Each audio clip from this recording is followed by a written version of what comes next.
Welcome back, everybody, to Budget Builds Monthly. It's a series where I take your budgets and I try to build the best computer I can for your needs. So, according to that Google form I asked everyone to fill out, we got no responses. Happy June, everybody. Let's check out what kind of budget we have for this month.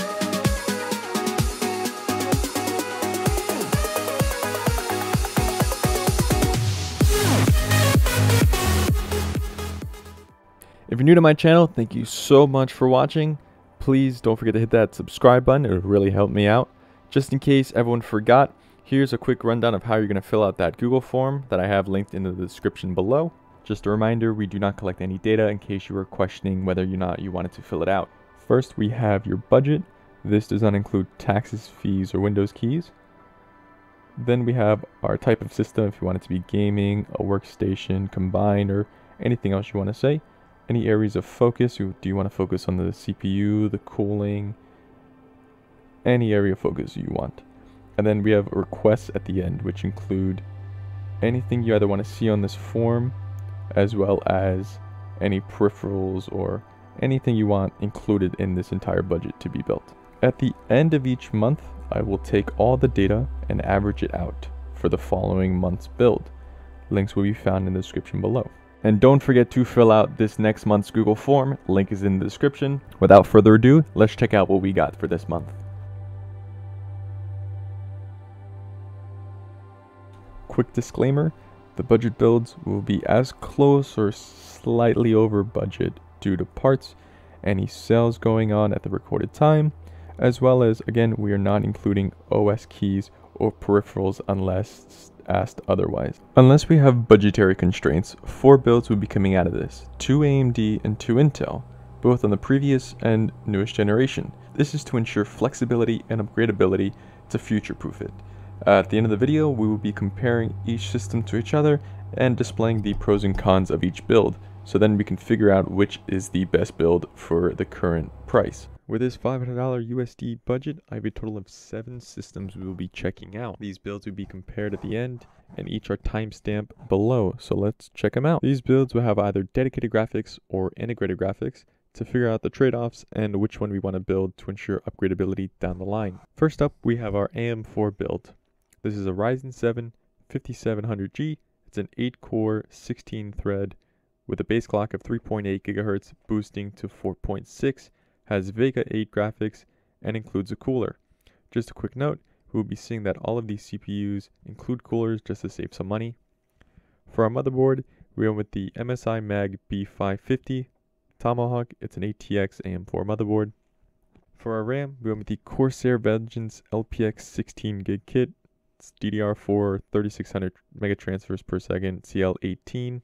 For storage, we went with the SanDisk Plus. It's a 1TB SATA SSD.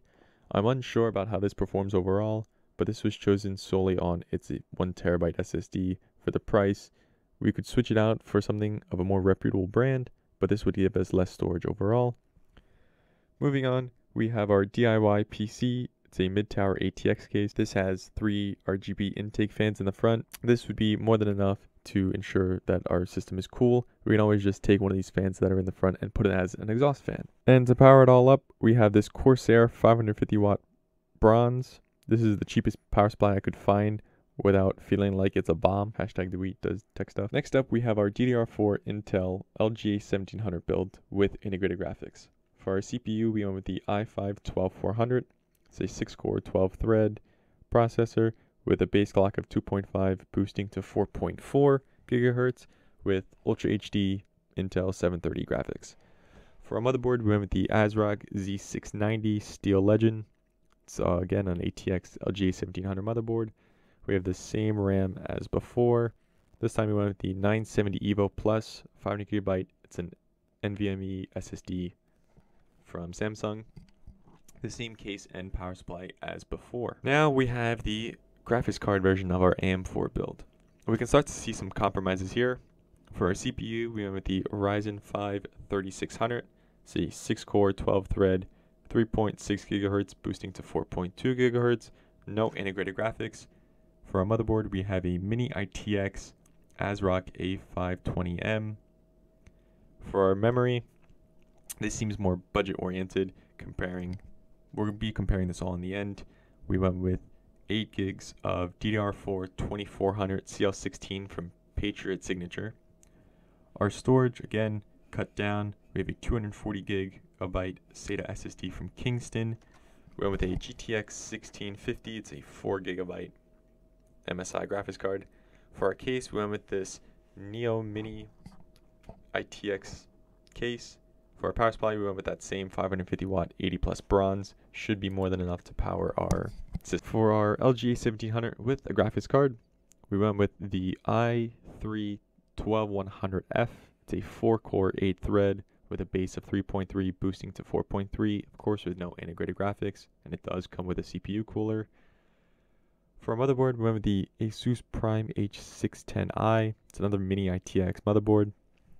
Same RAM, storage, GPU, case, and power supply as before. Moving on to our AM5. I was actually surprised that we were able to make this build with this $500 budget. So we have a Ryzen 5 7600. It's a 6-core 12-thread with a base clock of 3.8 boosting to 5.1 and has Radeon graphics. I'll be figuring out the name later on when we go to compare these integrated graphics to each other. And it does come with a CPU cooler. With our motherboard, we went with the ASRock A620M. This is a micro ATX AM5 motherboard. For our memory, we went with the Patriot Viper Black. This is 16 gig kit of DDR5 5200 mega transfers at CL36. We can swap this out for a single 16 gig kit and then later down the line for the same price buy another 16 gig kit. But dual channel is a big thing when it comes to performance and everything. So it's all a matter of choice at that point. If you feel like you want to upgrade this thing down the line, since this motherboard only supports dual channel, then at that point I would just put your money there. Storage, we had to cut down again. We went with the Kingston 120 gigabyte SATA SSD, and the case and power supply are the same from our last builds. The biggest compromise would be the storage, but this build leaves us in a spot to add a GPU no greater than an RTX 3060 until we have to upgrade the power supply and just adding more storage. So only the replacement part would be the power supply, as well as anything else would be an addition without dealing with huge bottlenecks.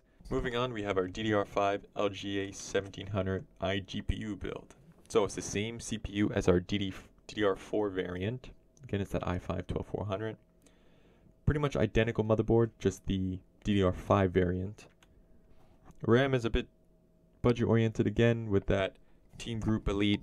This is 16 gigs of DDR5 4800 CL40. We still are budget oriented by that storage. Same case, power supply, and again storage from our previous builds. Lastly, we have our DDR5 LGA 1700 with our dedicated graphics. This has the same CPU as our DDR4 variant. This has a Gigabyte H610M. This is a micro ATX motherboard. Same RAM, storage, video card, case, and power supply as our previous DDR5 build. Now we can run comparisons. First up is our CPU tests. This will help us narrow down what systems we'll be looking at overall. So I brought up these scores on Passmark, and we can see that our Ryzen 5 7600 without a graphics card is in first. Then we have our Ryzen 7 5700G, so this is our DDR4 without a graphics card. Then in third place we have our i5 12400 without a graphics card. This can be for our DDR4 or our DDR5 variant. And then in last place we pretty much just have our two systems that have our graphics cards. So this one's our DDR4 and this one's our DDR4 and DDR5. Now at the current moment I would like to just get rid of these.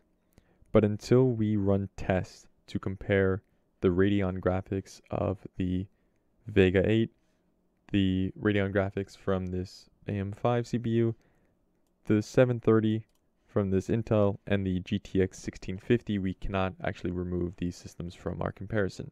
So let's go check out our graphics card tests and figure out what systems we're actually going to remove.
Okay, so based on the scores we just saw in the test, we're going to get rid of our i5-12400 since our UHD 730 is actually worse off than our Vega 8 graphics, which means that we are getting rid of our i5-12400, which is our DDR4 no GPU. It's our DDR5 Intel with no GPU. So we're just going to get rid of those two. Now we're left with the Vega 8, the GTX 1650, the GTX 1650, and the Radeon graphic. Now, of course, based on the scores that we saw earlier, the Radeon graphics actually beat the GTX 1650. It kind of varies game to game. Most of the time, people are going to say it doesn't, but I'd rather get the Ryzen 5 7600 CPU and deal with maybe a few discrepancies in FPS and have that ability to just put a graphics card in my system and not have to worry about a bottleneck from an i3 12100F or a Ryzen 5 3600. So we're just going to get rid of our Ryzen 5 3600 and our i3 12100F, which is our three graphics card builds.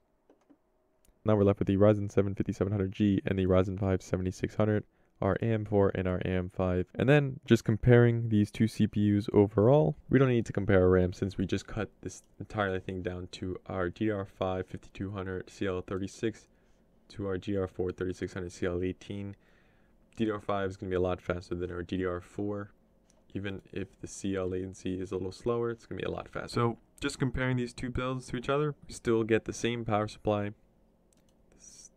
Different case. It's all preference at that point.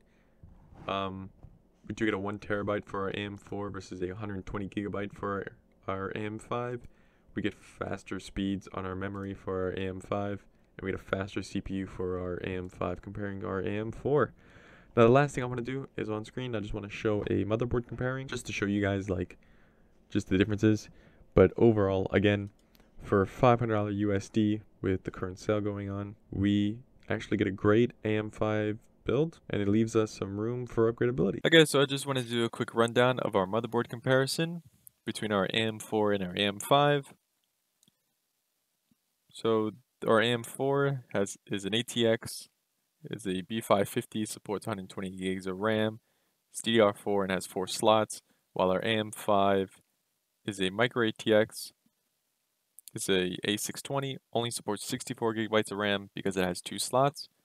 Our Am4 can support a wide variety of speeds for memory. You know, the color is different. This does have SLI crossfire and has two 16 times slots. Our DDR5 memory is only 4800 to 6400 for our Am5 motherboard. It's pretty much quite enough to support our different memory standards, but it's not as great as our DDR4 variant. Again, color, only one 16 time slot, of course, because this is a micro ATX motherboard. Both don't have any ×8 or ×4 PCIe slots. They both have 2 PCIe by 1 slots. Both support at least 2 M.2 slots. They don't have any of these mSATA or mini PCIe slots. This one has 6 SATA ports, while this one has 4. Our Am4 motherboard has 2.5 gig LAN as well as gig LAN, while our Am5 motherboard only has gig LAN. So we're going to make note of that for a minute. And then 2 USB 2.0 headers, no USB 2.0 headers single port. They both support 3.2 Gen 1 USB headers. This one does have a 3.2 Gen 2 header for our Am4, nothing on our Am5 for either. No ECC support, no wireless networking, and yes to RAID support. So I did recognize that both of these do not have any Wi-Fi capabilities to them. So you're going to actually have to spend a little bit more to either get a motherboard capable of it, or you're going to have to buy a Wi-Fi card to support Wi-Fi and Bluetooth. Now there is a possibility of using one of these M.2 slots with a Wi-Fi card, so you don't have to use a PCIe slot. But overall, let's quickly take a look at some motherboards that support. So I went back to our Am5 builds, and I did find this ASRock A620M. It has Wi-Fi and now has 4 memory slots. It did cut down on a few things, like now we don't have PCIe 1X slots. It does have 4 different M.2 slots. And of course, we're still stuck at that 1 gig Ethernet port.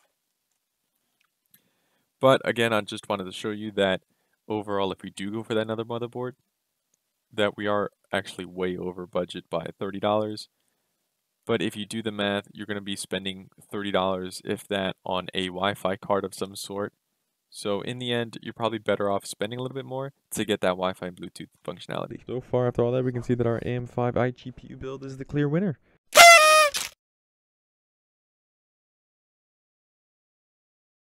For $500 USD, this is the build that you would want to do, even though you need to buy a new power supply if you buy something more power hungry than the RTX 3060 and more storage down the line. This build leaves you in a spot of upgradability and flexibility. Thank you so much for watching. Hope you all enjoyed this one. Don't forget to fill out that Google form. See you all in the next one.